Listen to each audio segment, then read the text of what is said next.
Go again. 5, 4, 3, 2, 1. It is now the second week of February, which means one thing. Love is in the air, but so are those 1,500 horsepower monster trucks. Good evening, ladies and gents.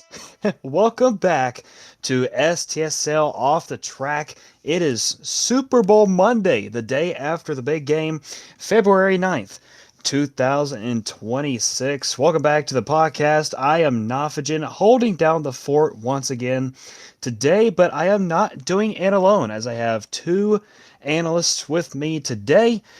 This man needs no introduction. He is the OG voice of STSL Off the Track. He is back with us this weekend. Welcome back, Lane Flores. Thank you very much. As you can tell, I still have no voice. I was very much sick last week. Excuse me. Like last Monday, they had me work a double, but I have not been laid off today because I'm still coughing a little bit and I have a really raspy voice. So I'll try to save it as much as I can. I'll do the Denver part when we get to that soon. But props to Nav and Z for having a great episode last week and of course holding the fort once again this week. But thanks for having me on here. Of course, and I appreciate you, boss. Welcome back to the show. A very important part of the show in that, and also, this man's very important to the show as well. This man needs therapy because he is a New England Patriots fan. Please welcome back Dorzy. Well, we have the That same is the idea. Super Bowl in a nutshell. Yeah.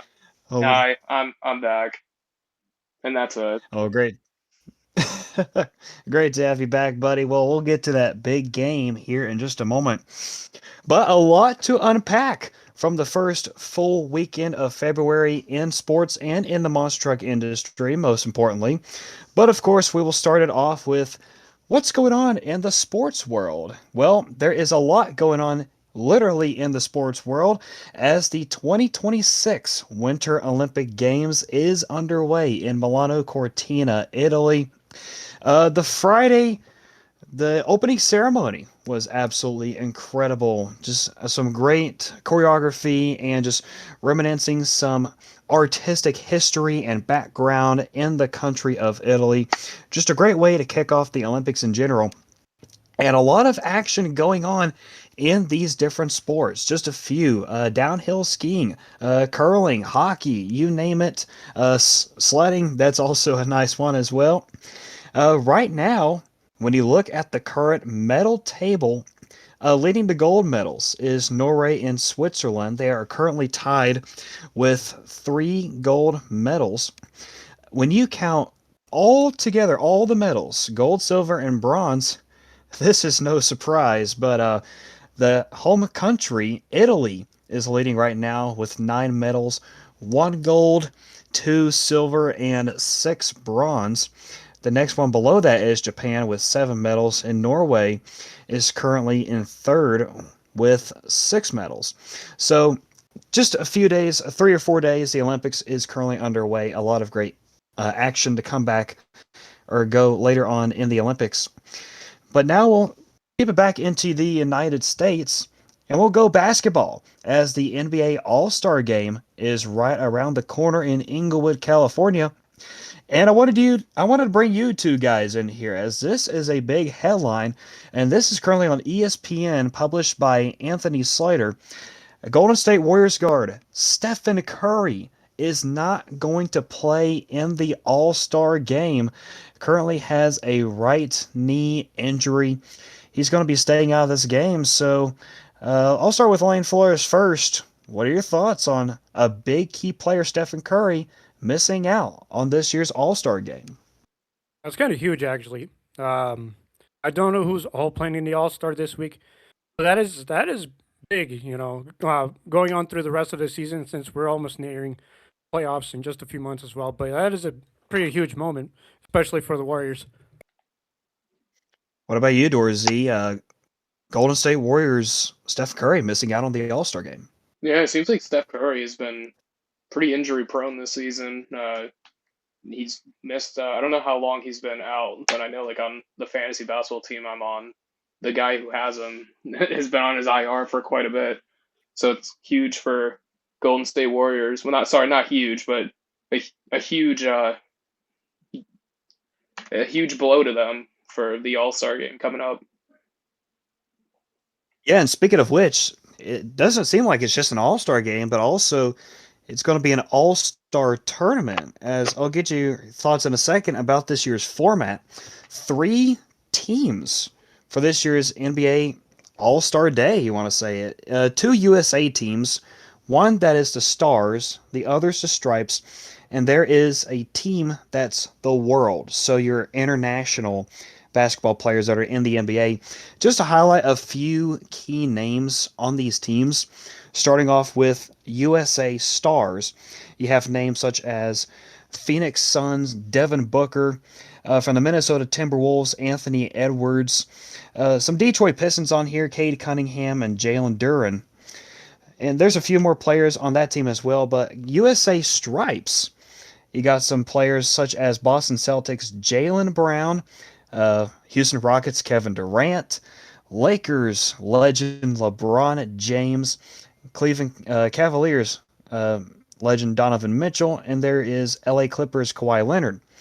And then when you go to the World team, and Giannis Antetokounmpo with the Milwaukee Bucks, with the Lakers, Luka Doncic, Lane Flores' team, the Denver Nuggets, they have Nikola Jokic on this team, and the legend from San Antonio Spurs, Victor Wembanyama. That is quite a name to say.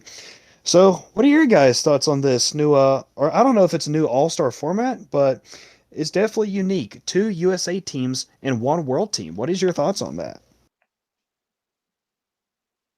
It feels interesting for sure, actually. I know I saw the ad for this just last night during the game.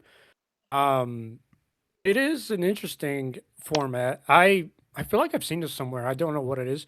It also feels like the FIBA tournament, just just NBA players instead. And I didn't know I thought it was just like one game where it was like Team USA versus the world. I didn't know it was a tournament where they separated the teams actually. Team Stars and Team Stripes reminds me of World Finals now.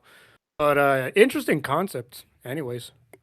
I was on the same boat Yeah. where I thought it was just going to be Team USA versus International, and then when I found out that it was going to be multiple USA teams for this tournament, I really don't know how to feel. I'm gonna wait to see how the tournament unfolds, and then maybe I'll give an opinion. But as of right now, I think it's gonna be pretty interesting, especially all the guys you named.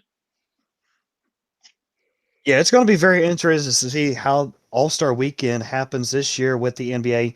A unique concept, but it's going to be very interesting to see like the fan reaction to it, how they like this compared to previous formats for the NBA All-Star Game. But now, this is what everybody's been waiting for. Super Bowl 60 in Santa Clara, California. First Super Bowl that the Bay Area has hosted in 10 years. They saw the Seattle Seahawks going for their second Super Bowl versus the New England Patriots going for their record seventh. And oh boy, this was the game of all time. Let's just take you through some of the big plays here, if there were any.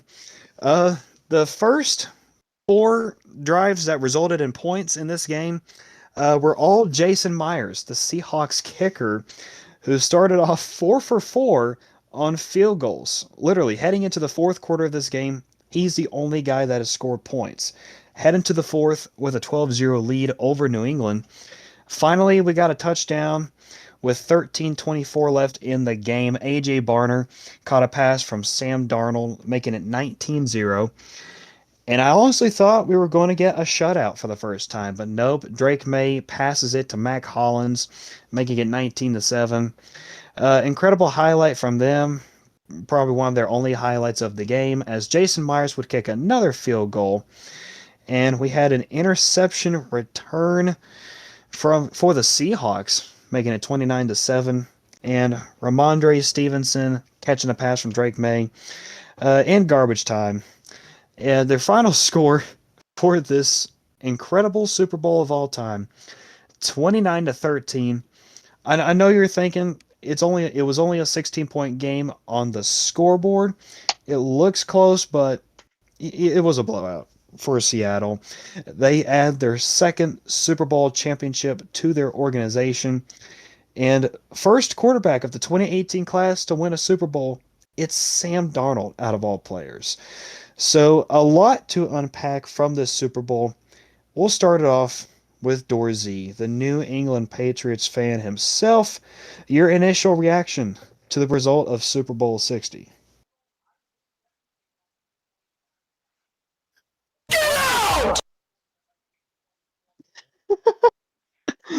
In other news, yeah, this Super Bowl was just this first half was completely boring. Like what Knopf said, it was all field goals by Jason Myers. It was a defensive game in the first half of this game. Both defenses were kicking ass and no offense really. Seattle did drive a lot better than New England, of course, because they got those field goals. But then the second half happened. Yeah, no, the third quarter, all defense again from both teams, and then the last quarter, I guess both teams decided to make plays because New England got 2 touchdowns, Seattle got 2, and another field goal. And man, it was just insane of how boring this Super Bowl was because it was over in the first 5 minutes of the game. And as much as I deep down inside felt like I got gut punched while watching this game, I didn't expect New England to even make it this far. I didn't even have them making it to the Super Bowl in any of my tournaments I did. I had us losing against the Texans, so the fact that they beat the Texans and then barely squeezed out against Denver in that snow game is just insane to me that they even made it this far.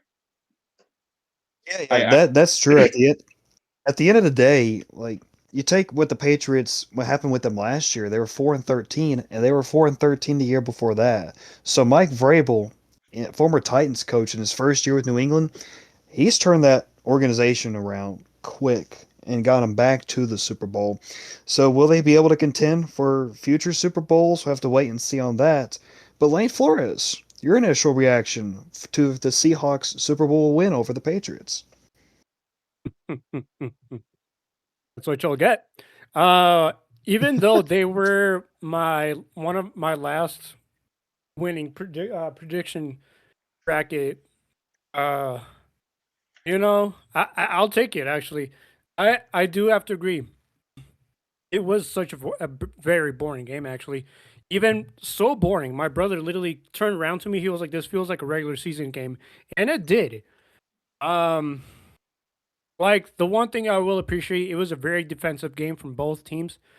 Uh, but hardly any offense from both teams. Even in the last half, there was a few here and there. But yeah, it was not a good game at all. Really, it was just, you know, really like my brother said, it was a regular season game. Even regular season games were so Super Bowl contender like that this one made it just looked weird. Um, but yeah, it was just another game. That's what it really felt like. Uh, yeah, that's all I have to say. Really, it was just a boring game. But for the Yeah. Patriots, that's what you'll get. That's what you'll get. We'll see you next year. Yeah, the YouTube TV Super Bowl commercial says it perfectly. This game was very meh.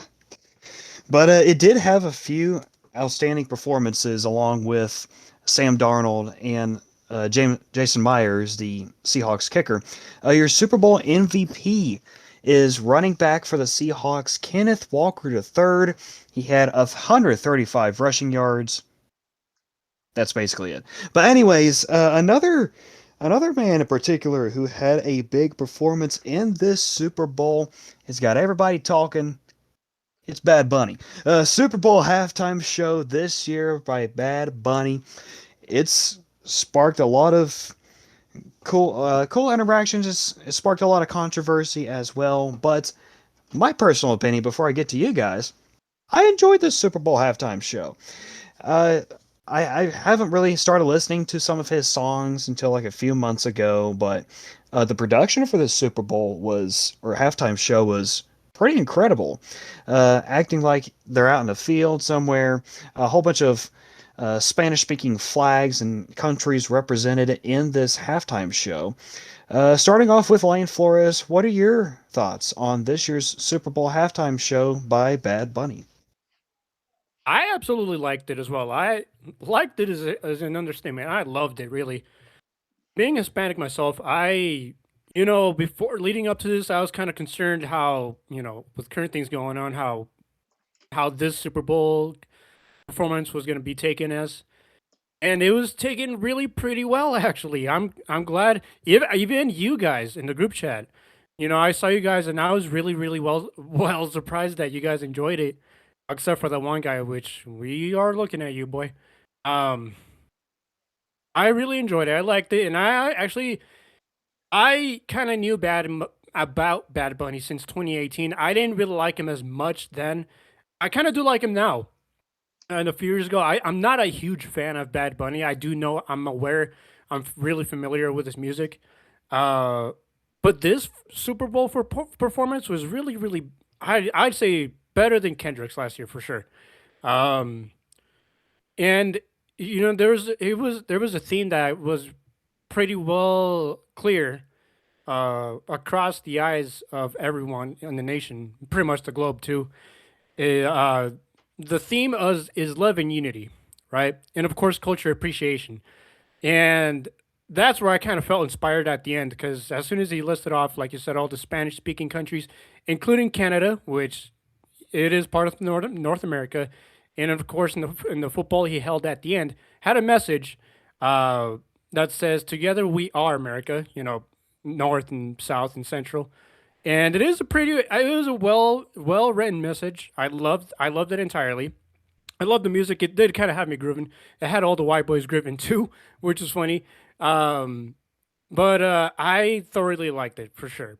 Uh, really good one. Not by far the best one. It will not be Michael Jackson or Prince in that fact, but I thought it was a good one. What did you think, Dorsey?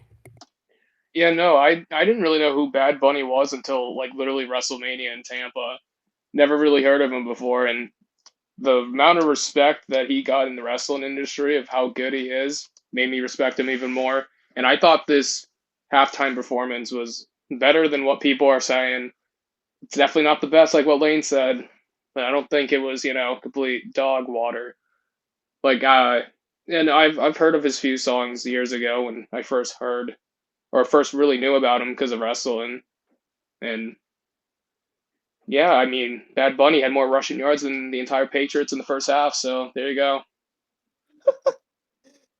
Oh my gosh. Well, this halftime show, one more thing to mention, it did have a powerful message at the end on the video board at Levi Stadium. The only thing more powerful than hate is love. So that has been going all over the news, all over social media. But yeah, a great Super Bowl halftime show. Uh, a very mass Super Bowl this year to end the NFL season, but the preparation begins for Super Bowl 61, which, after 5 years of waiting, I know, 5 long years, they're going back to SoFi Stadium in Los Angeles, California, and the logo has been unveiled, and the colors are orange and ocean green. So you know what that means. We're getting the Miami and Chicago Bears The Cincinnati. and the Miami Broncos. Dolphins. The Get it Broncos are out! back. I'm calling it now. The Broncos are effing back. Let's go. It's okay, you'll lose to us again. Nah. You'll lose to us, son. You'll lose to us. Nah. No, no. Both of y'all lose to the Dolphins who will get in. Anyways, that is your sports world Dude, recap. concussion too? What? Nah, man, To he's not even the Tua? starter anymore. Still, Hey, they'll play him until he dies. He's pretty much dead right now. What? Well, that is a talk for another day. A lot of preparation for the NFL season. It will start with the combine and the NFL draft later this year in Pittsburgh, Pennsylvania. But that's a story for another day. That is your sports recap. Now it's time to go into the 12,000-pound monster trucks. From all this past weekend, a lot of action from a lot of different tours to kick off the first full weekend of February. Take a look at the past shows we had this past weekend with the 2026 Monster Truck event list on Google Sheets. Starting off with Hot Wheels Monster Trucks Live Glow and Fire. Only one location this weekend, and it's their international tour in Budapest, Hungary at the MVM Dome. Very solid lineup with Bigfoot, Rebecca Schnell, Bone Shaker, Cody Smith, Gunkster, Allison Patrick, Mega Rex with Kristen Miguez, Darren Schnell behind the wheel of Rhinomite, Nick Miguez and Skelosaurus, and Rick Steffens and Tiger Shark. So a very tight-knit, solid group over there on the International Series. And sticking with International, it is Traralgon in Australia at the Traralgon Racecourse. So, some of your more popular Australian names, Michael Zurab, doing double duty this weekend behind the wheel of Devil's Taxi, the white version, and Tropical Thunder. You also had Sam Zurab driving the OG Devil's Taxi. And behind the wheel of Samson and Son of the Devil, it is Jared Zurab. So, a family affair this past weekend. On the Australian side of the monster truck industry, and here in the United States, the SC Monster Truck Madness in Batesville, Mississippi. At the Batesville Civic Center, you have Crime Time, Legendary Truck with Brittany Ames, Culture Shock, Daniel Ames, Hurricane Force with Stephen Thompson, and Virginia Giant with Cliff Vowell. The Monster X Tour on the East and the West Coast this weekend, starting with the West at Stockton, California, the Adventist Health Arena. I did want to get your thoughts on one truck in particular here in just a moment. You had Boss Gator, Brian Leach, Carolina Crusher with Rob Poutre, Hillbilly with Tim Manchester, Werewolf, driven by Stanley Hernandez. And here's a truck I wanted to talk about Monster Patrol with Ryan Mize and Jared Compton. Monster Patrol this weekend. I don't know if it ran with this or not, but apparently one side had the decals, but the other side didn't. So, how are we feeling about that? Monster Patrol getting respected like that?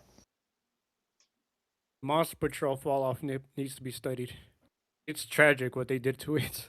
It's really bad.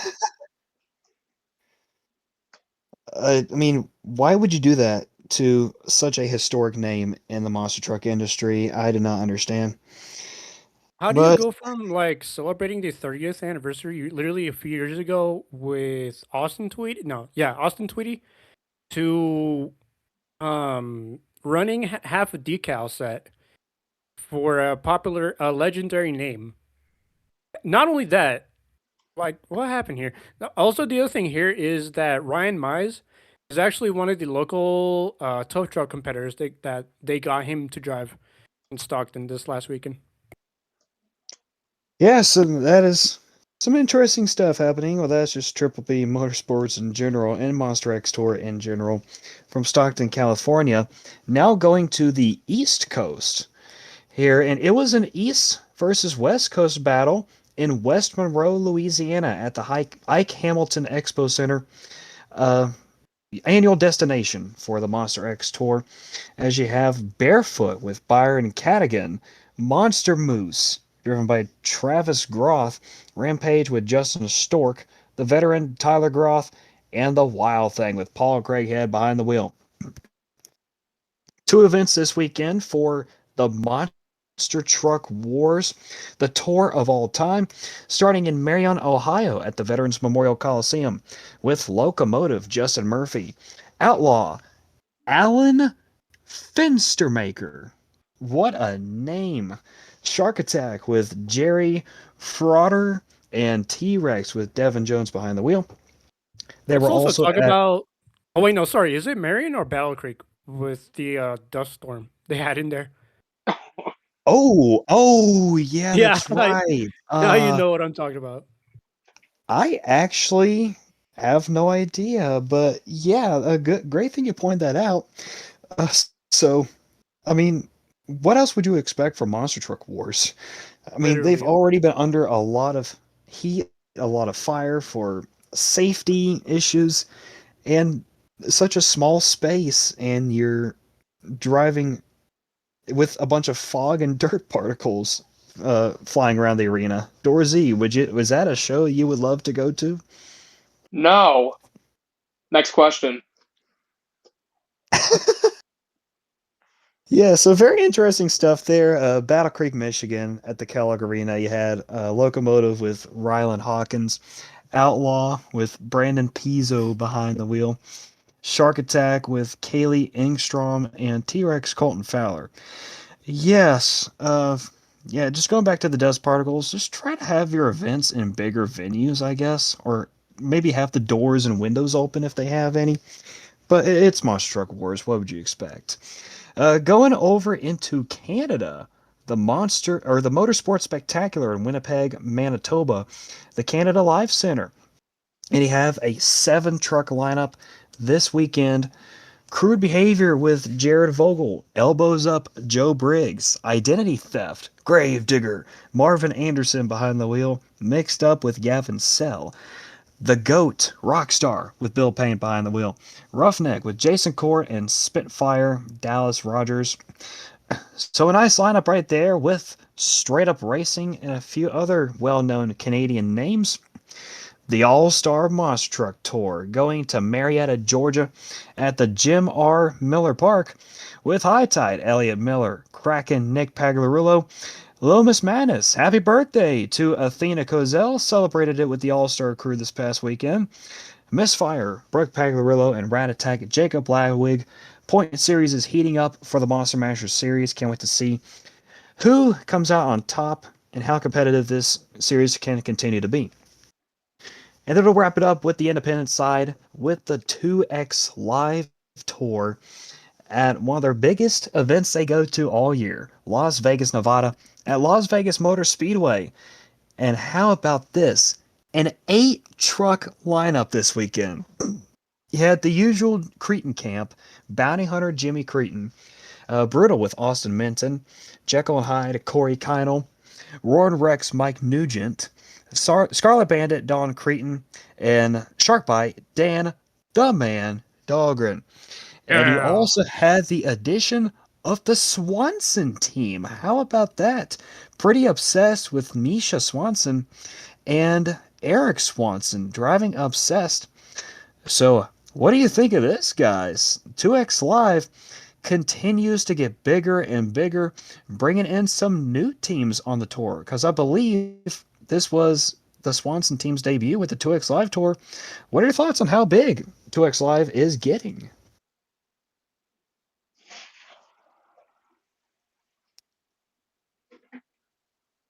I mean, if Dorsey won't go, I will. Um, I love it actually. I didn't realize that obsessed and pretty obsessed were part of this lineup. Las Vegas is such a big track as Camp Verde, I think it was. But seeing 2X start so slowly and steadily become bigger as the years go is awesome to see. Talking about 2X, they also announced uh more venues that they're going back to later this year. Callahan is one of them back in this upcoming April, so I will definitely be going. But it's great to see that they're being big, as a whole independent family owned independent tour, which is awesome to see. Yeah, I'm gonna assume the Swanson group was a last minute add in because last week they weren't even on the list when we did the pod last weekend.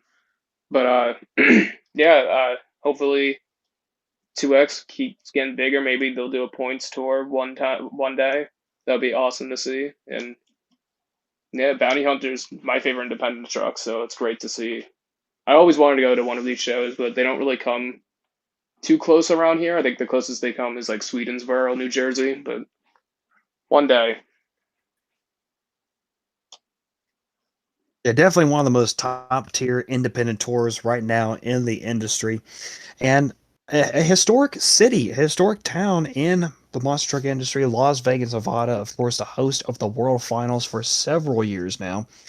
And adding on to that history in that city is Twix Live. So Jimmy Creighton's camp, kudos to them. Just one of those tours that you love to see, and wish them the best of luck in how big they can grow, how big they can expand. So now we got the independent side out of the way. It is time for some Monster Jam recaps. As we had 4 tours in action this weekend: Arena Series East and West and Stadium Series East and West. And we're going to kick it off with Lane Flores, who's going to go over some events that he got to see this weekend at the Ball Arena in Denver, Colorado. Lane, what happened this weekend on Arena Championship Series West? A lot has happened, really. We're gonna go off with the results here for Denver, Colorado. By the way, great shows. Actually interesting fact. So far, I'm the first person out of all three of us here to experience the new mufflers. Uh, I mean, obviously, Arena West is the only ones with those mufflers. And I believe they're keeping them all season round. Um, and here, here's my take on this. Actually, they're not.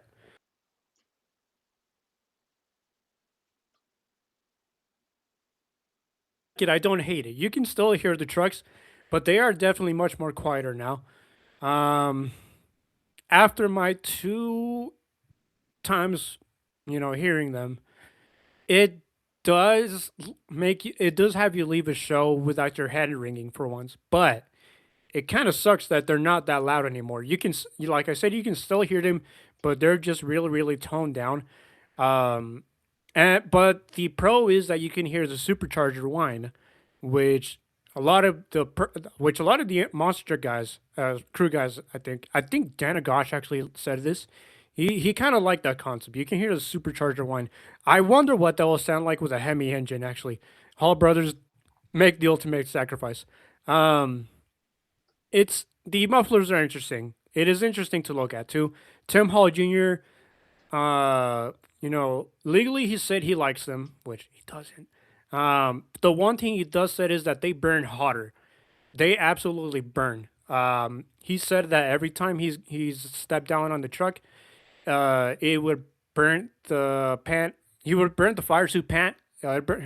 Literally burn his leg, which sucks. One thing he did say, which is actually the pro to all of that, is that when you're loading in the trucks to shops or somewhere, when you're working on it, or you need to work on it and you can't diagnose it, with those mufflers on, you can instantly tell what's wrong with it. So you can identify what needs a fix, right? Or like in the shops, it rolls in quieter, which he said is a big plus. But all around, not everyone likes that. I didn't really like it. You don't feel you can, okay, yeah, you don't really feel the vibrations anymore. Like you still kind of do, but like you don't as much anymore. And they're suddenly quiet at certain moments where you would expect it to be loud. But that's all I have to say about those new mufflers. Going on to the show results for for the 4 Arena West shows from Denver, Colorado. Going to Friday night, show 1, your racing winner, timed racing winner, is Armando Castro Toro Loco. Skills goes to Blake Granger and Mossma Dalmatian. Freestyle goes to Gravedigger. But the overall number 6 is Blake Granger and Mossma Dalmatian on a overall winning streak. On to Saturday's show 2. This is the one I went to. And so for GSB Time Racing winner, your winner here was Tim Hall Jr. Jurassic Attack. Let's go. Skills goes to Armando Castro Toro Loco. And overall goes to overall freestyle goes to El Toro Loco, and Armando Castro plays spoil, ruining the winning streak for Blake Ranger as he captures show two's overall with 23 points. Compared to second, it was 17 points. So that's kind of a big gap between first and second. But Monster Mouth Dalmatian didn't have the best of shows on the. I mean, actually, no, not the best of shows. He did have a good show. Just I think literally placing last for show 2 is what messed them up big time. On to show 3. Your time racing winner, and I wish I was here for this actually, is Carson Williams in Thunder Roars, getting his first win of his career in Monster Jam. Awesome to see. In the interview, he almost actually dropped an F bomb. Um, for skills, it was Blake Granger and Dalmatian once again. Freestyle goes to Dalmatian, and back into winning overalls once again. Literally just under 12 hours is Blake Granger and Dalmatian. For show 4, this is the show I went to as well. For time racing, it was El Toro Loco. Skills goes to Monster Mall Dalmatian. Freestyle goes to Matt Cody and Gravedigger. This is, I believe, his first win of the season. I'm not sure, to be honest with you. I need to look back at that. I think has he won this season so far? Who? Matt Cody. What do you mean first one? What, freestyle? Or like in general, because this year he's not. I know he's not gotten an overall yet, but like I don't know if he's gotten a single event win. Yeah, yeah, he has. He won freestyle on Friday.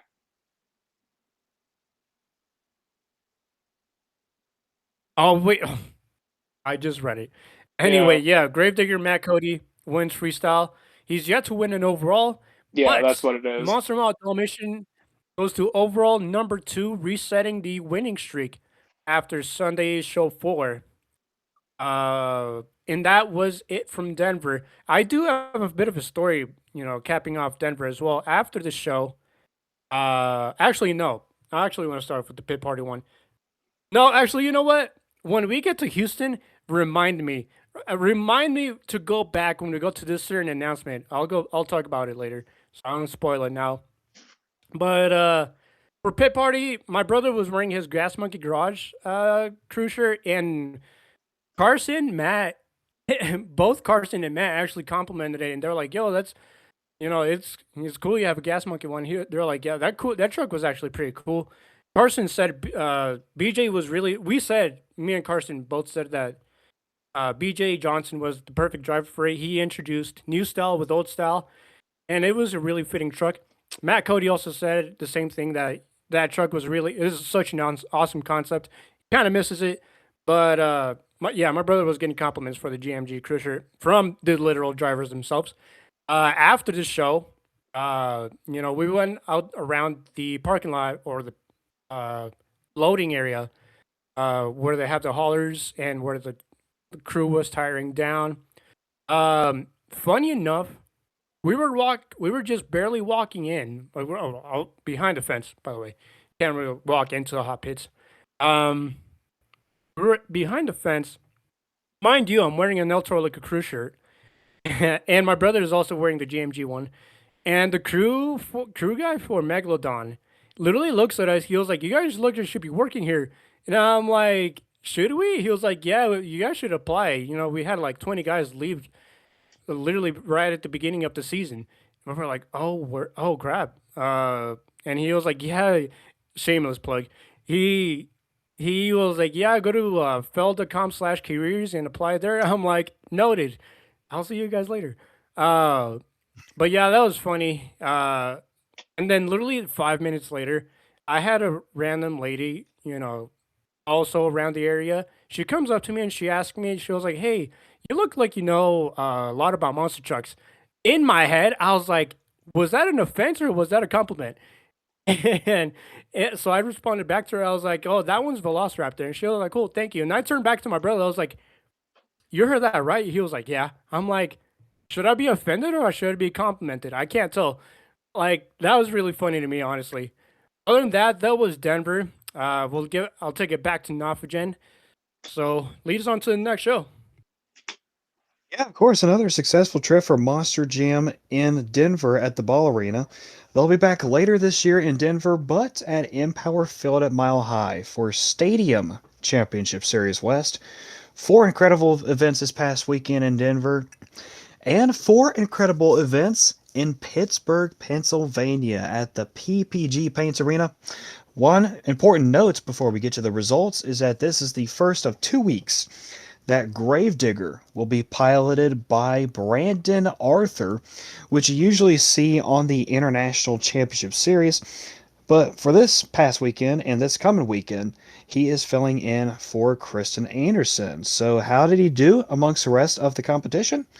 Well, Dorzy will fill you in on that. What happened this past weekend with Stadium or Arena Series East? Yeah, so Brendan Arthur takes the keys for Gravedigger, as Knopf just said, because unfortunately Kristen Anderson is dealing with some type of sickness. She didn't compete in the last two shows in Providence, and now she's going to be out for the next 2 weeks.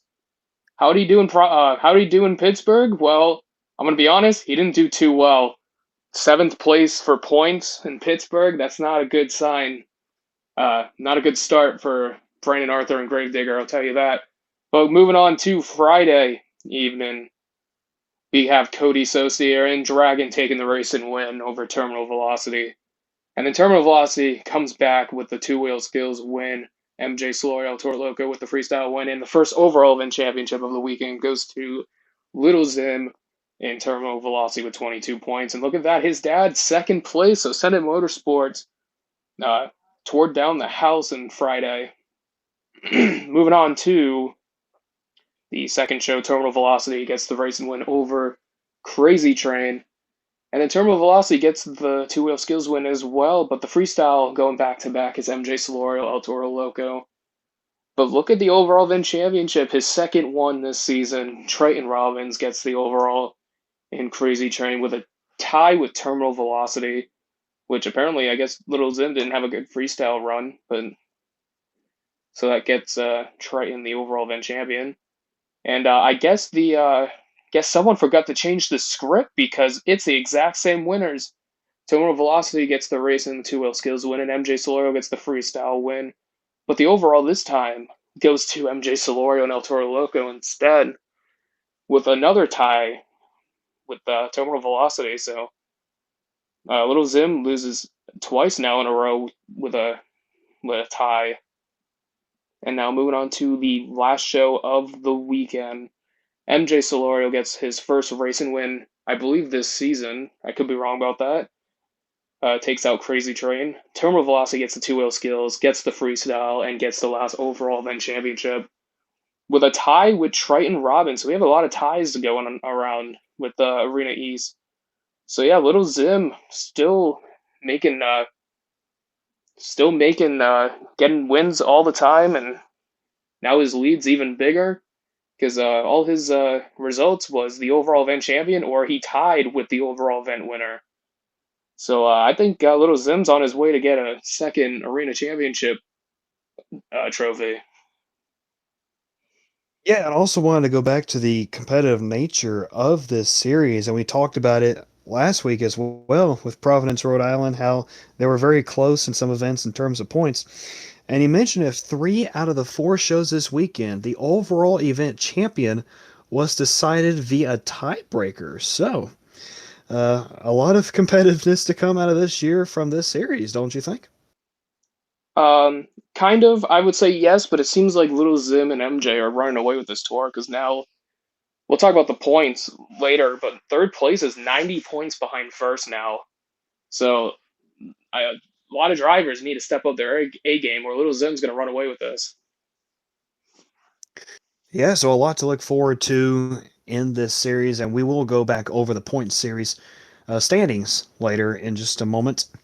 But that was the Arena Series. Now to transition into the Stadium Series, starting off with Stadium Championship Series West, their first of 2 weekends at Houston, Texas, in the historic NRG Stadium. A lot of history in this building, and a lot more history was added with one event this weekend. This coming weekend, they'll have 2 events, but just one action-packed show this weekend in the Lone Star State. Starting off with JCB Racing, Ryan Anderson, son of a digger, takes home the win over Bryce Kinney and the Tech Deck Rec Deck. Before moving on in the competition results, Cole Vennard and the Black Pearl missed out on the rest of the competition after racing, moved on to the semifinals in JCB Racing, as well as Zach Garner, who got the pilot of the Rod Ryan show this weekend. We'll get to that more in just a moment. But yeah, we'll have to talk about this as well later on. Black Pearl missing out on skills and freestyle, but your skills challenge winner. How about this? The Knoxville man, Dalton Weiner, gets it and shell shocked. The only one to score a 9 or more in this competition this weekend for Stadium Series West. Your freestyle competition, lots of great highlights are all around. Third place, Corey Rummel in the Ringling Bailey circuit. So that giant flying robot circus dog doing some cool tricks. Zach Garner and the Rod Ryan Show had an awesome run and a save, 9.349. In second place, though, Tyler Miniga and the Gravedigger gets the win. Had some big air, a Morgan and Morgan backflip, some sidewall saves to end it. And your overall event champion is Bryce Kinney in the Tech Deck Rec Deck. In most cases, consistency is key, and that definitely showed in this event, finishing second in racing, second in skills, and fourth in freestyle for a total of 31 points. Bryce Kinney gets the overall event championship. So, a lot of headlines here, as I mentioned. Cole Vennard and the Black Pearl missed out on skills and freestyle. What are your thoughts on Cole Vennard having to miss out on the last two competitions? Honestly, it's kind of confusing about what actually happened. Some people are saying it was RII issues, but I don't think it was because of a comment that was sent over into one of our group chats. Uh, uh, I, to be honest, I don't know what happened behind the scenes. No one really knows, but apparently, I don't know. Cole said something and then was basically told that he can't run the rest of the show, is what it's looking like. But I don't know anymore. It's a bit weird. How about you, Lane Flores? How are you feeling about Cole Vennard missing out on the last two competitions? Very interesting indeed. I didn't know about this situation when this first happened. Till someone mentioned it, and like Dorsey, someone just dropped a screenshot in our group chat. So rumor is RRI issues, but if that was the case, then why would he have gotten kicked out unless if he got like really really mad at the officials, which that's like what everyone did this last weekend. We'll talk about many as well. Um, Yeah, Jamie Garner had a uh, weird interview as well, mentioning literally something. does this. Okay, he does this while Barry is getting interviewed. He's doing this right behind them. He's yelling the absolute crap out of that official. I don't know what words he was throwing, but he was definitely not happy. As you can tell, he was front and he was back and center. Like literally, we got a good view of him yelling out the official. This was of course during freestyle, but for like in Cole's case, there is of course this rumor. Where's the RI? Which like I said, it would have been weird because in most cases, if it was that, they probably would have gone to come back if they had fixed it. Like in Max D, Blake Granger's case at World Finals 23. The other thing in that, in that screenshot, and we don't know if this is true. So far, it's another rumor. Is that after that semifinals racing lawsuit, Son of a Digger, is that he went back into the tunnel and burped and hot shot the truck in the tunnels while in the tunnels. I actually kind of seems a little believable. I don't know. This could be true. This could be fake. But I mean, if that's the case, then that may be a little bit reasonable. That may be might have been out of hand by Cole. The officials have probably just saw that and had to call it as it is, because of course in an enclosed area, especially a tunnel, that's a no-no. You don't ever really do that, and that is kind of well known in the monster truck industry. Uh, but if that's, I don't know which case is what, but hearing Cole getting kicked out entirely from the show was interesting, a little confusing too. Yeah, Yeah, definitely Jamie looked controversial. mad. Jamie was mad during his Oh yeah, interview. You could tell. oh yeah. He was very upset, and some Monster Jam drivers are not that afraid to show their emotions, and we'll talk a little bit more about emotions in the next event we have to discuss. But yeah, a very controversial moment in that a lot of rumors and speculation, but It would be nice in moments like this to avoid all this speculation and rumor. It would be nice if, Monster Jam can actually tell us what Yep. happened. Like give us some updates. Like, isn't that what sports media is about? They But still that's haven't just told me. us about Tristan, even though we all know why. They still never Yeah, mentioned it. I mean, if you want to be looked at as professional sports, like give us updates on what's actually happening, so that we don't have all this controversy and talk and rumors all over social media. That's just me. But that is your first weekend of Monster Jam for 2026 in Houston. They'll be back, of course, with 2 events this coming weekend. But now we're going to go from down south to up north in Minneapolis, Minnesota for Stadium Championship Series East at US Bank Stadium. Doorsy, we had two incredible, Oh boy. action packed, highlight reel events. So much incredible stuff going on. How about you tell us what happened this weekend on wonderful Stadium Series East? Before I talk about all the negative things about what happened this past weekend, I'm just going to say one more thing. Shout out to Bryce Kenny getting that overall event championship. He's had truck problems Yes, all sir. season long. He's literally mentioned it on interviews and his crew chief. They've just had terrible luck, and he still doesn't have a competition win, but he did get that overall event championship. So congrats to him on his first victory of the season.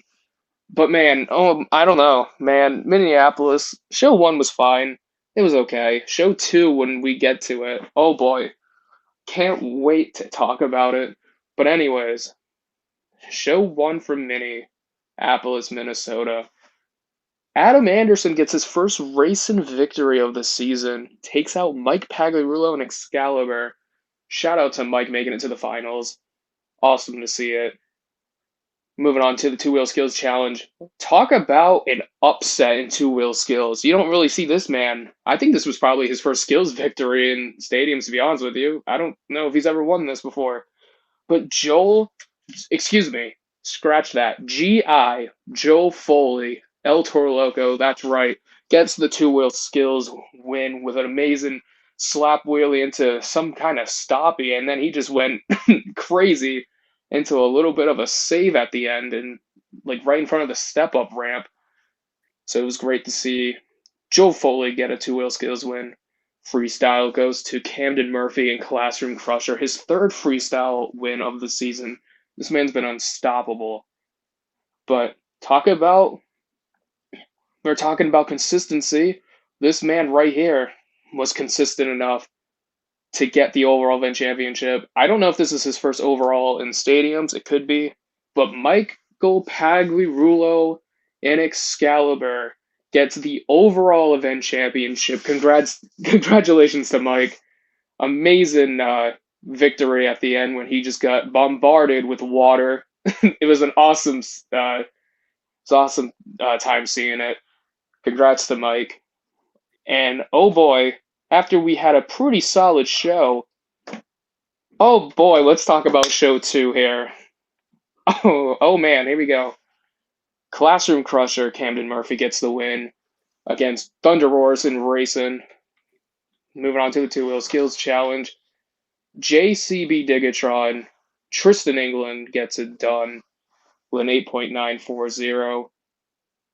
And freestyle. Oh boy. Also, just to mention this, as you see, Thunder Roars gets the freestyle win, Colt Stevens. He went out first and got the win. You don't really see that a lot. So congrats to Colt Stevens coming out first and getting the overall the freestyle win. But yes, he gets the overall event championship as well. Look how close that was. First through six is 2 points apart. This is how close this show was. So it's cool to see everyone being like right on top of each other, pause, in the show. Oh, wow. Three-way tie Anyways, for go on. second. Yeah, and a two-way tie for sixth. Oh boy, let's talk about freestyle here, because there's a lot of controversial moments in this. Go for it, bud. Okay, what should we talk about first? I guess we'll talk about Jim Kohler. Like, man, he went out. He was on fire, had a huge leap, and basically barrel rolled and landed on all four BKT tiles. But before he did that, he went right into the dumpster. Fined, suspended, minus 10 points. But like, it wasn't even that hard. He barely touched it. Like, apparently, not apparently, this show, they were really on the RII on this show. It basically Oh ruined the my gosh. show. Like, look at the scoring in freestyle. Matt Pagliarulo came in sixth with a 6.9. That is how bad this freestyle competition was. They were just RII hungry. It ruined the entire show.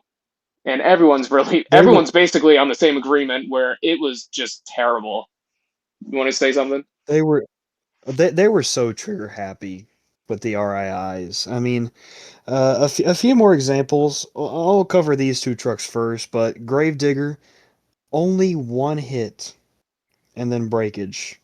Lindsey Noble was saying some stuff about wiffle balls, which we don't care about. Camden Murphy, Chrysler Crusher, was the last driver to go in freestyle. Did not even fill in the first half of his time. But I know you have a lot to say about this one, Dorzy. Tristan England, JCB Digatron. Take us through it. Yeah, crazy action.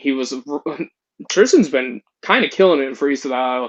We were kind of talking trash about him last year about like he was kind of playing it safe in freestyle, but I think this year he's really stepped up.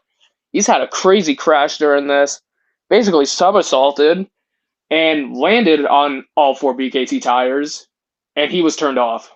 That was it.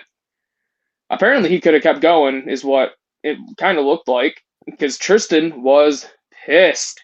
You could see how mad he was in the cab. We'll show the picture, but he stood on top of his truck. He pointed at the officials and gave them a thumbs down. You know, if this wasn't a kid's show, I think he would have used two other fingers, but he gave them a thumbs down. You could tell how mad he was, and a lot of people are saying this is what we need. We need drivers to say what they're feeling, because right there you can tell what Tristan was feeling at that moment after he was turned off.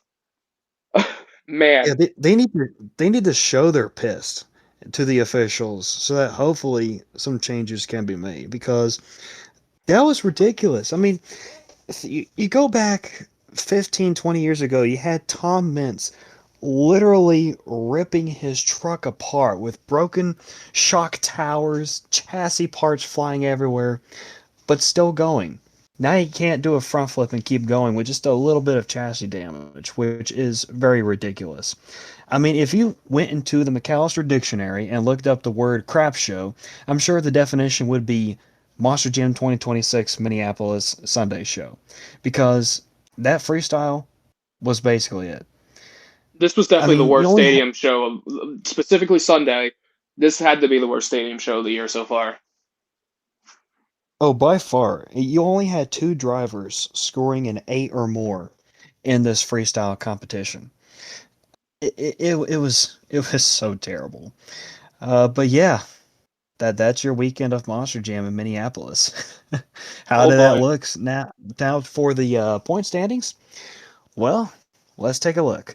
We'll start off with the Arena Series this time. We'll go over Arena Series East and West. Arena Central, still the same, with Weston Anderson, Noah Bach, and Team Gravedigger leading that points tour. We'll start off with Arena West. We'll go in the same order as we cover the events. Arena Series West, as of now, Blake Granger and Monster Mutt Dalmatian has the lead with 455 points. Right behind him at a close 44 points is Armando Castro and El Ah, Toro yes. Loco. Tim Hall Jr., Jurassic Attack, with 361 points. And those are your three drivers that are within 100 points of each other. Then trailing by 108 points is Matt Cody and the Gravedigger. And number 5, wrapping up the top 5, is Alex Barden and Earthshaker. So I'll hand it over to you guys. You think we might see some more competitive performances from Armando Castro, Tim Hall Jr.? You think they can close that gap? Or is Blake Granger just going to run away with it? I'm pretty sure it's just going to be the Blake show. Armando's definitely has tried and lowered the gap. He got another overall this past weekend, but Blake went 3 for 4. Matt Cody has shown no signs of winning an overall. It's kind of crazy because he finished second last year on his tour, and this year he's really stepping took a step down this season. But then Tim Hall Jr. has stepped up, and it's great to see Tim Hall Jr. having a great season. But he's on the tour with Blake Granger, and I don't think he's going to do it either. How about you, Lane Um, Flores? What are your thoughts on Blake Granger starting to run away with the points? it, it's starting to look like Tyler Meningo when he was in arenas. Um, yeah, I mean, I think there's obviously there's a lot of season to go, but I think Armando so far after Denver, he's starting to finally catch that groove that he needed.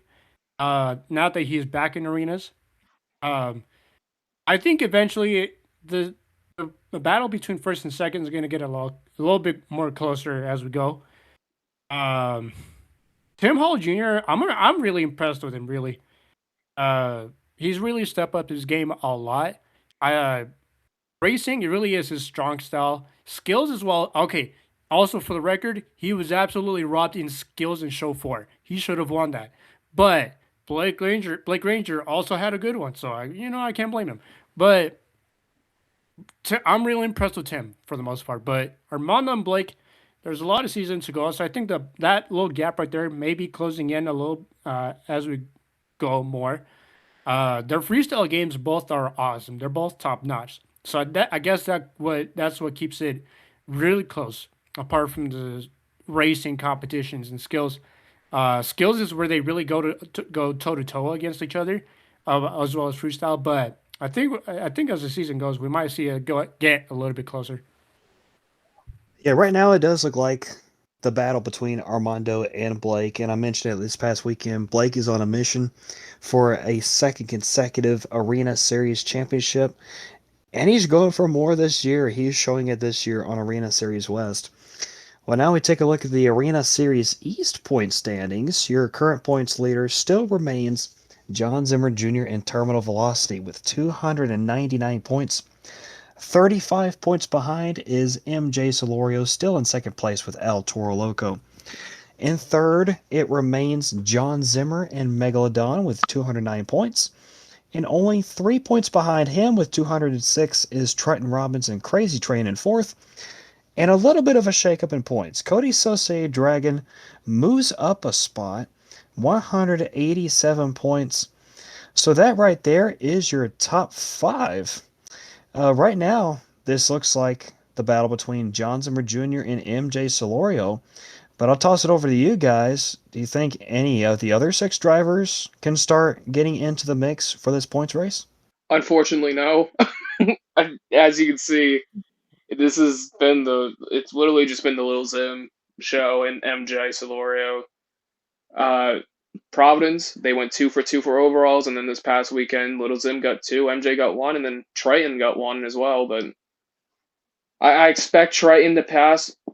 I expect Triton to move up to third. But man, John Zimmer, he's on a tear this season. He's looked so good in Megalodon that who knows? He could be in third place, and I think John Zimmer should just be the Megalodon driver to go to World Finals at this point. How about you, Elaine Flores? John Zimmer Jr. versus MJ Solorio for this Arena Series championship. Kind of the same case for Arena West. Like I said, a lot of season to go, but this one I think you might as well just call it early and give to Zim. But MJ is right there behind them, so I mean I don't really know what else to say. Really, it is just those two taking away. But I guess you could just call it early too. Honestly, Yeah, right now these arena championships, right now it's John Zimmer Jr., Blake Granger starting to pull away with their respective point series, but it is still early in the season. A lot of action to come later on in the season before World Finals. So now we're going to go over to the stadium point standings with Stadium Series West. After 1 week in Houston, Tyler Meninga still holds on to the lead with Gravedigger 252 points, but he's not that far ahead. Ryan Anderson, son of a digger, is making a run for it with 245 points, only 7 behind. Right now in third place, it still remains Bari Musauer and the Zombie with 213 points. Dalton Weiner and Shell Shocked with 207, and Bryce Kinney and the Tech Deck Rec Deck with 177. So, right now, of course, obviously looking at the picture, it looks like Tyler and Ryan are the two main drivers that can win this series. But if you do recall, last year, Bari Musauer was on a comeback trail, got close to winning that point series. Do you think we might see the same thing this year with Bari or even Dalton making a run for the points? Or is this Tyler and Ryan for all the marbles? Uh, See, my only why I'm making that sigh is that this is literally just the 2025 season.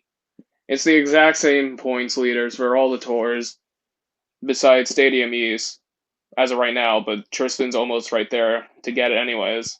But I don't know. I think they did a pretty bad job of making the lineups this year because I'm looking at it and I'm like, it's gonna be the exact same 5 winners as last year, and this is what it's looking like now. But I don't think anyone's gonna catch up to them. I think this is just gonna be the Ryan and Tyler show.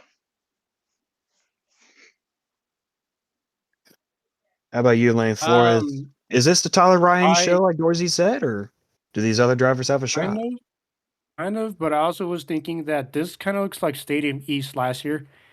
Um, and like Dorsey said, they do make a pretty bad job of making the lineups because this is literally just Stadium East last year. Um, for Don's case, yeah, I can see him actually go up. For Bari, no, he is really inconsistent. He's really consistent being inconsistent. Um, he has some good days. He has some really bad days. At the same time, he hasn't really bad on purpose. Like he doesn't want to do anything sometimes, which amazes me. But like, yeah, I don't know. This may be, but who knows? We can see. We'll see what happens in the next couple of months. Yeah, it's going to be interesting to see how this competition can heat up, especially since they're right back in Houston again this coming weekend. And after that, they're going all the way back out to Angel Stadium in Anaheim for a third time this year. So, a lot of great action to come from that series. And now we wrap it up with Stadium Championship Series East as your current points leader. After those awesome Minneapolis events, your points leader remains Camden Murphy in the Classroom Crusher with 193. Right behind him is JCB Digatron, Tristan England, 10 points behind with 183. Colt Stevens Thunder Roris with 161. And 5 points behind him is Adam Anderson Gravedigger with 156. And taking a fall from third place to fifth, Chris Kohler and Mayhem with 153 points.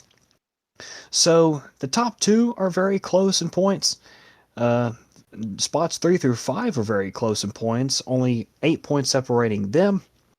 But the big talk right now is Camden Murphy, as he has come very close several times before, but has not been able to clinch that point series championship. This year, is this the year that Camden Murphy finally clinches a points championship and a 100% automatic bid into the World Finals? Camden's looked really strong so far. 3 freestyle wins, 3 racing wins. He has more than anyone as of right now. I like his chances a lot. I hope he gets it done because I hope nothing against Tristan, but like if Tristan wins and then everyone else on the other tours win, like the points leaders right now, it would literally just be a repeat from last year, and I don't really want to see that. But yeah, no, I'm this points tour is looking interesting. Like the top 5 are pretty close together. Uh, Cynthia, shout out to her. She got the most points out of anyone in Minneapolis. Like it was really close between like first to eighth. Like everyone had bad days and everyone had good days, but I don't know. But like once again, I'm gonna say this: these points are to be determined because a few days from now We're gonna see point deductions probably because it's just like that every week. We all know who's getting one. Looking at you, Jim Kohler. Forgot about the point deductions, bro. That's going to be Yep. such a headache. But how about you, Lane Flores? Is this Camden Murphy's year finally? I agree. Not only that, this is his best season in his career by far. He really hasn't been this good since probably 2019, 2020 Bakugan days. Um, or like very early in his career with the Pirates Curse. Like I'm impressed with Camden this year. Really, I think he's learned a lot from Tom. Of course, being the professor, he's probably really learned a lot from him. This year freestyle, naturally, freestyle and racing are both his really strong suits. Um, but yes, this is his best season by far, and I am really impressed with Camden this year. Yeah, so still a long season to go, but Camden Murphy has got to be feeling pretty confident about his chances to win his first points season championship in Monster Jam. Well, that is it for the recap of this past weekend for Monster Jam, and a lot to look forward to this week, not just in Monster Jam, but in the monster truck industry, as we take a look at several events that are happening on Valentine's Day weekend. We started off with Hot Wheels Monster Trucks Live Glow and Fire, as all three tours will be in action this weekend. With the two domestic tours, they will be in Peoria, Illinois at the Peoria Civic Center, and they will also be at Trenton, New Jersey at the Cure Insurance Arena. They will also be international at Oberhausen, Germany at the Rudolf Weber Arena. So best of luck to all those drivers on Hot Wheels Glow and Fire. And you also have another Monster Trucks tour at Australia, Traralgon East at the Traralgon Race Course. It'll also be the Zurab family. You know it. Devil's Taxi White, Samson, Son of the Devil, and Tropical Thunder. You know those guys. And this weekend we also have the No Limits Monster Trucks Tour. Apparently there is a limit on how many drivers they can list on this sheet here. They have two to be announced trucks and drivers, but the two trucks we do know of are Feeling Froggy with Jeremy Brady and Psychotic with Dale Waldron behind the wheel. We also have the Monster X Tour in two places this weekend. On the East Coast, in Fayetteville, North Carolina, three trucks still to be announced, but the two you do know are the Toxic team. Toxic with Corey Snyder and Eliminator with Daniel Donnelly behind the wheel at the Fayetteville Crown Complex. They will also be at Indio, California at the Riverside County Fair. It is Brian Leach behind the wheel of Boss Gator, Rob Potry and Carolina Crusher, Tim Manchester with Hillbilly, Jared Compton, Monster Patrol, and Stanley Hernandez in Werewolf. The two Monster Truck Wars tours will also be in action, one at Levelland, Texas at the Mallet Event Center with Locomotive, Justin Murphy, Outlaw, Alan Finstermaker, Shark Attack with Jerry Ferrater, and T-Rex with Devin Jones, excuse me. They'll also be in Lumberton, North Carolina at the SE Agricultural Center with Locomotive, Rylan Hawkins, Outlaw Brandon Pizzo, Shark Attack with Kaylee Engstrom, and T-Rex Colton Fowler. The 2X Live Tour staying on the West Coast at Tehachapi, California at the Tehachapi Event Center and a 5-truck lineup this weekend. It is Bounty Hunter Jimmy Creighton, Brutal Austin Minton, Jekyll and Hyde, Corey Keinel, Warren Rex, Mike Nugent, and Sharkbite with Dan the Man Dahlgren. Yeah. Yeah, we love Dan the Man. Well, now it is the toughest monster truck tour back in action this weekend in Casper, Wyoming at the Ford Wyoming Center. You know this tour. Blockhead with Darren Basil, Dirt Crew with Jerry Beck, The Dozer with Too Tall David Olfert, Jurassic Attack with Preston Collins, Maximus with Jared Smith, and Velociraptor with Preston Perez. And that leads us into Monster Jam. All 5 domestic tours will be in action this weekend. And this is when we do our selection of top 3. Who will be the top 3 drivers performing in these events? Starting off with Arena Series West, Oklahoma City, Oklahoma, at the Paycom Center. Let's start it off with Door Z. Who is your top 3 drivers that'll perform the best this weekend for Arena Series West? Before I say this, I'm looking at you, toughest Monster Truck Tour.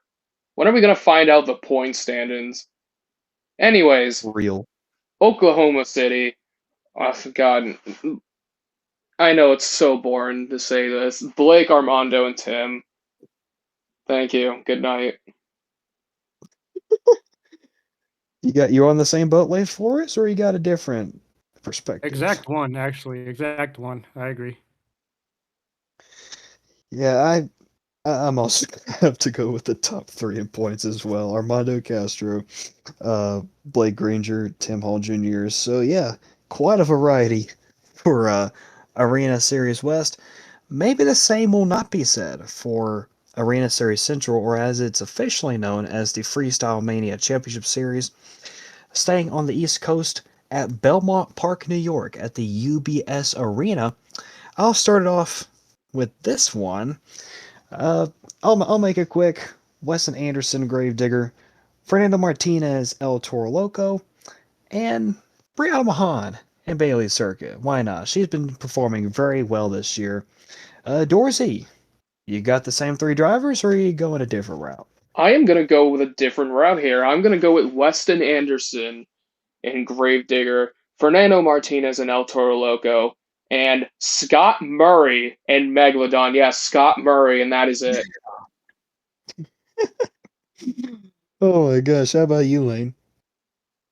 Um, so I got this is no specific order either. Tony Oaks, Fernando Martinez, and Brianna Mahan. All right, solid picks this weekend for Freestyle Mania. Now we shifted over to Arena Series East in good old Cleveland, Ohio, at the Rocket Arena. Starting off with Lane Flores, who are your top 3 drivers for Arena Series East? Like West, really, this one should be a no-brainer. I'm going with John Zim Jr., MJ Solorio, How could and you? this one's just for fun.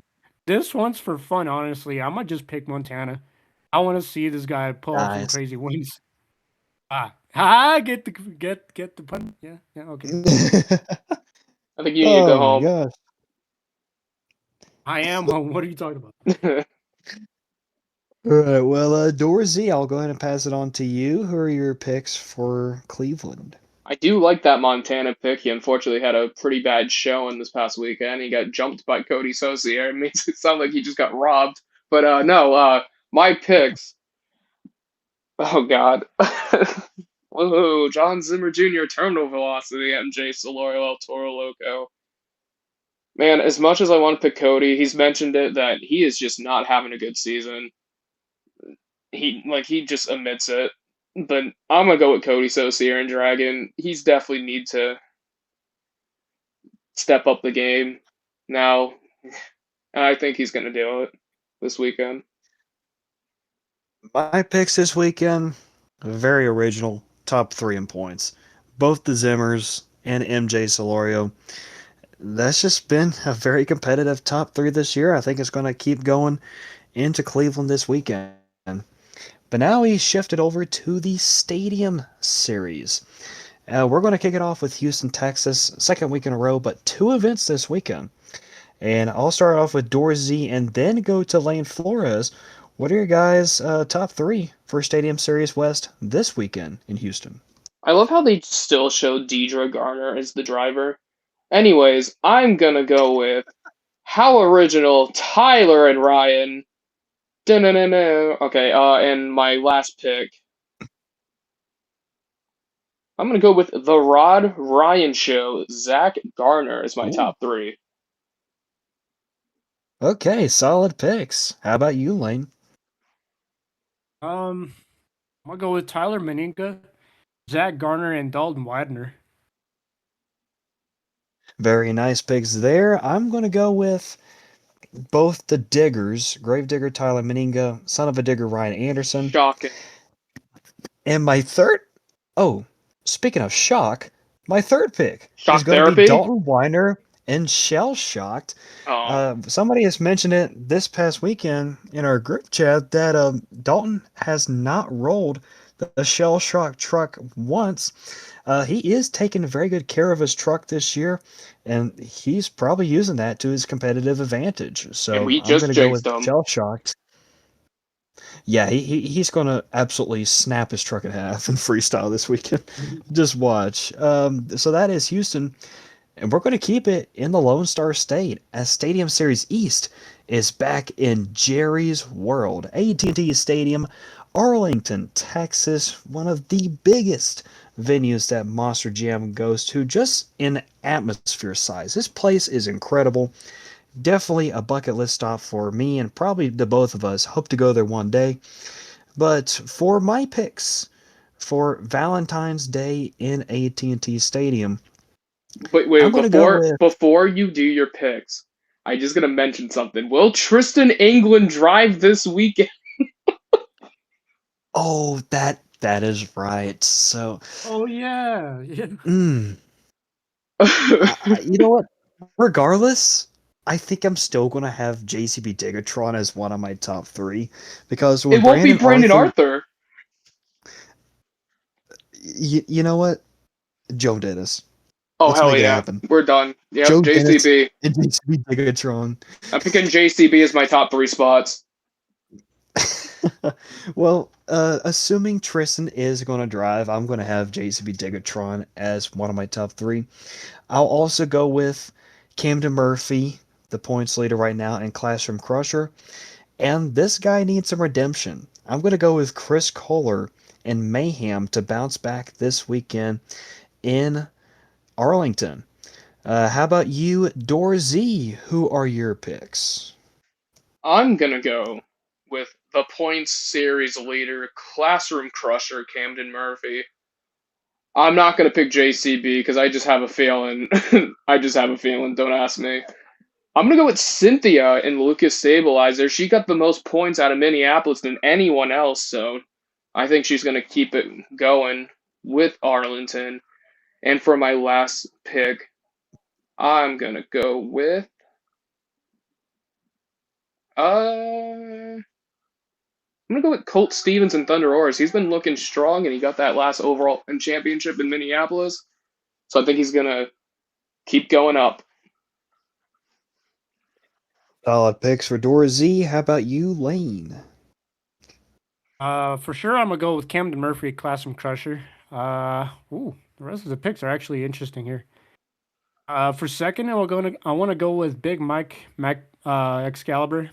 For third, hmm, huh, I'm gonna go with Colt Stevens Thunder Roars. Yeah, it kind of looks like he's been on a bit of a roll lately. Um, yeah, just those three actually. Yeah, some solid picks from all of us for all these different Monster Jam tours this weekend. Definitely looking forward to seeing who can come out on top. Before we head out of here, I know Dorzy and I this past weekend we did a lot of speculating about what could be the next diecast exclusive because of that whole thing with Groundhog Day. There's going to be a lot more exciting, keyword exciting, diecasts coming this year, especially an Easter one was announced. Valentine's Day is right around the corner. But this time today, I want to end it on kind of a more serious note or speculating what Monster Jam can look like if we had something different to change about it. Because as we know, Monster Jam, of course, is not the same as it used to be, mostly because of a lot of these rules and a lot of these guidelines that have been implemented into Monster Jam, such as the time rule, a lot of points deductions, and just a lot of safety features or just new features on the trucks that make them sound or look different. So, like take it back 10 years ago, like some of the main complaints were track design and fan judging. Now it is a lot more. So I want to start off with Dorzy and then move on to Lane Flores. What would be the one thing that you would want changed in Monster Jam? Dorzy, what would that thing be? Man, the one thing that's hard because there's a couple things that come to mind.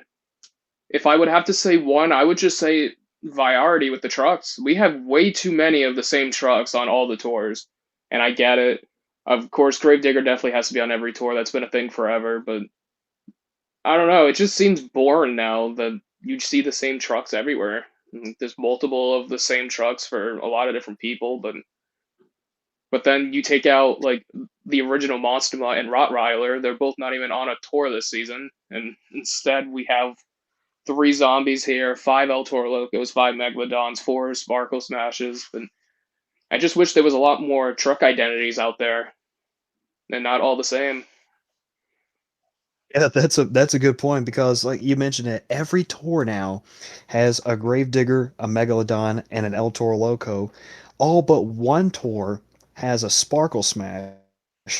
And I would not be surprised at all if we got like five Bailey Circuit trucks by Oh 2027 or God. 2028.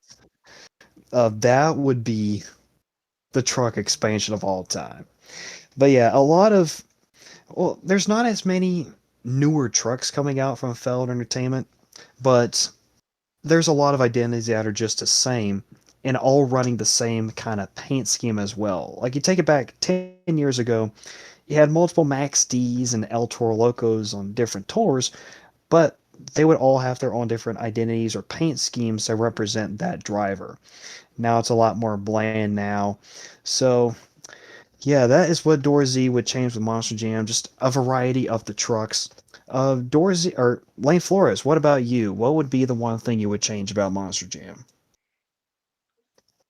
Definitely variety. Like you could tell us 10 years ago, 10 years back, that 10 years from now, it's all gonna look very different and very minimalistic, very much the same. Like back 10 years ago, we literally had Alien Invasion, Pirate's Curse, Max D, uh, Mad Scientist. Oh, I mean, yeah, 10 years now we had Joker Dog, Mad Scientist, Alien Invasion, Pirate's Curse, Max D, the Blue new Thunder. months, Blue Thunder. We still had Blue Thunder. Then we had El Diablo also back then. You had all the Gas Monkey, GMG, Gas Crusader, Monk, Gas Monkey, Crusader. Cletus. Even we had a lot of independents back then. We had Crustaceans still around. The Garners weren't even driving yet, but like you could tell them like, hey, they're awesome. Especially this kid named Zach. Um, Thank you. it's missing a lot of variety. Um, it's missing a lot of originality too. Um, and yeah, safety is one of the number one reasons in Monster Jam. Uh, Yeah, uh, look at it. We saw Max D plow through Crusader, uh, and now it's like you can't even see that unless if they're like parked, like we saw the couple weeks, like we saw the last couple of weeks where Zombie, just happened to like jump exactly to where Tech Deck was, parked, parked, right? Not running, parked, and just Zombie by pure leaps. But variety is one of them. Uh, okay, the marketing's got to change too. The marketing has to change. It's oh not enough. jeez. Like look at it, like the most marketable trucks are Gravedigger, Ultra Loco, of course Sparkle Smash and Megalodon, and that's really about it. Back then, you had all the trucks being marketable. Max D was probably the popular among Gravedigger. They used all of them literally. Marketing has to change. Uh, I'm not so sure about track designs. Just probably change those around every weekend. That's what's got to happen. SoCal racing has to come back too. Racing variety has to come back. Track variety has to come back. Um, maybe tweak around fan judging a little. Actually, they did because we have expert judging. But even with that, that could be a little bit. That could have a little bit of a change too. But yeah, that's what I would change. Pretty much almost anything there. What I would It change? definitely Everything. it all. But First, I would if retire I had to pick, Gravedigger. Sorry, I'm kidding. oh my gosh, watch the ticket sales just absolutely plummet if that ever happens. Oh. But anyways, if I had to pick one thing that I would change about Monster Jam, and this goes towards like the penalties. Like I get why, like I get why in 2020 like points deductions decided to become a thing. That was more of like boundary infractions, like -5 points. I get that, but over the years, it's gotten a lot more ridiculous with points deductions. The one in particular I have a problem with, the time rule. 20 seconds for a two-wheel move. You cannot go over your 2 minutes in freestyle. You can't go for any extra hits, or else 5 points, or in some cases, all your freestyle points would be deducted, which I believe is absolutely ridiculous. And going back to the Scott Douglas days of when he was calling Monster Jam, your 90 seconds are up, bonus time is up. Now it's a little extra for the Monster Jam fans. Now, if they give anything extra for the fans, like one or two more hits after your time expires, you get a points deduction for that. So, I mean, come on, let the drivers drive. I mean, the fans want to see a show. That's what they came here for, to see their favorite drivers go all out for freestyle. So yeah, you guys, what are your thoughts on points deductions? Just to wrap it up, like, what do you think is the most ridiculous point deduction we got? No, you basically spot on. I'm fine with the boundaries. That's fine. I'm like with racing as well. I get that, but the skills in the freestyle, they completely just ruined it with the time infraction. It's just ridiculous. And how about you, Lane, to wrap things up? The most ridiculous point I deduction you can think of? literally any of them. Uh, any of them really. The skills ones are ridiculous. The freestyle ones ridiculous. The racing ones I understand, right? But like anything else, it's just we did not have any of that in the last 20, no, in the last 30 years of Monster Jam. There was not any of that. Well, shave off a few years. Oh, shave one actually. Shave 1 or 2 years, but like we didn't have any of that back then. Um yeah, I get they're trying to make the sport serious, but they're doing it in They're the most not. ridiculous way ever. They're making the sport Like not serious. they're trying to be NASCAR, but with NASCAR looking bad too. They're making NASCAR look better than whatever Monster Jam is doing apparently. I'll give NASCAR credit because they actually listened to their fans after this past season and they changed the format. Monster Jam has Took not them listened to quite a their while too. fans. Monster Jam has not listened to their fans at all. Even with like with the World Finals format, guess what? They don't care. They're doing it again this year. Oh my gosh. Well, different times that we are living in regards to Monster Jam, but regardless of what the changes are, what the format is, these drivers are still going to show up, show out, lay it out on the line, just like they are going to do this weekend. Ladies and gents, that is all we have for you Wait, tonight on this edition. wait! You're missing one important part. We're missing one important part. We're What am I missing one missing? important part. We have to talk about this. The elephant in the room. I saved it for last too. Lupe Soza. Oh Oh, my yes. God! How did we forget about this? Yes. Yes, this is how we end it. Lupe Sosa in the Monster Jam Hall of Fame. Tell us more. So last weekend in Houston, I will destroy my voice for this, and I'm so glad because after the second Denver show, I got home and I'm watching Houston. This is after skills, and so Kay Young is taking a little moment, and then she introduces in Scott Douglas. Scott Douglas is talking about 25 years of El Toro Loco, which of course we're celebrating 25. He talks about El Toro Loco, and he mentions that Houston 2003 uh, was the birthplace of El Toro Loco. No, actually, no, 2003. That's Max D. Houston 2001 is the birthplace of El Toro Loco. Of course, El Toro Loco started off in a front engine, and we know that as from that moment, the original El Toro Loco, of course, he mentions its accolades in World Finals and All Star Challenge, Superstar Challenge, the various designs it's had, the yellow and black one, of course, the new updated body.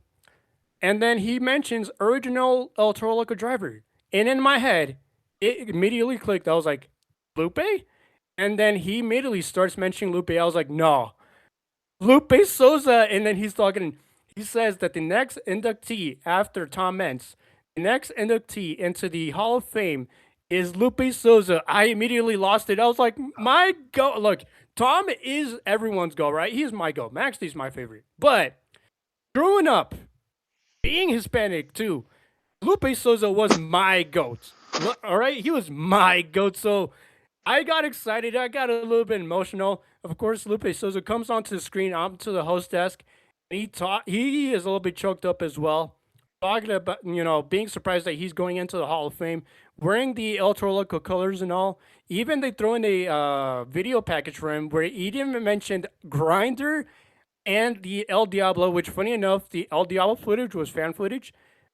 So was one of the Grinder ones, but like Grinder mentioned in this economy, like we can't. Oh my god, and El In the Diablo big as well. But like, 26.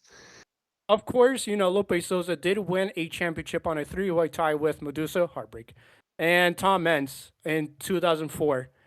Um, like this was just awesome. And of course, Grinder was one of the best trucks he's ever driven in too. So for Lupe to to be inducted into the Hall of Fame had me all excited. I was like, "This is my go," and this is what I was saving up to in the pit party on Sunday. When I got to Armando, I asked him. I was like, "Hey, I know you're fully aware. You saw the news that Lupe Sosa got inducted to the Hall of Fame last night.